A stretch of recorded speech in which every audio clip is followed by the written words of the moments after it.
રાજકોટ મહાનગરપાલિકાના ડ્રેનેજ વિભાગની અને ખાસ કરીને કોર્પોરેશનના કમિશનરના અંડરમાં આવતું હોય ત્યારે રાજકોટ મહાનગરપાલિકાના કોઈ પણ જગ્યાએ ઢાંકણા ખુલ્લા ન હોવા જોઈએ એ ખુલ્લા બતાવે છે કે ક્યાંક ને ક્યાંક કોર્પોરેશનના અધિકારીઓની આમાં બેદરકારી છે, એટલા માટે ખોલવામાં આવે છે. અને પાણીનો નિકાલ નથી થતો એટલા માટે ખોલવામાં આવે છે, પરંતુ પાણીનો નિકાલ શા માટે નથી થતો?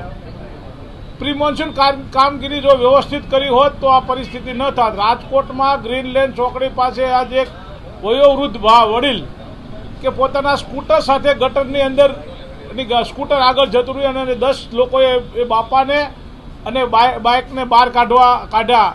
એ તો સારું કર્યું ત્યાં લોકો હતા, નતર વડીલની પરિસ્થિતિ શું થાય એ આપ બધા સમજી શકો છો. ત્યારે રાજકોટ મહાનગરપાલિકાના સત્તાધીશોને અને અધિકારીઓને મારે કહેવું છે કે હવે તો સુધરો, કારણ કે તમે સુધરવાનું નામ લેતા નથી અને રાજકોટની પ્રજાને વારંવાર આવી મુશ્કેલીઓ સહન કરવી પડે છે.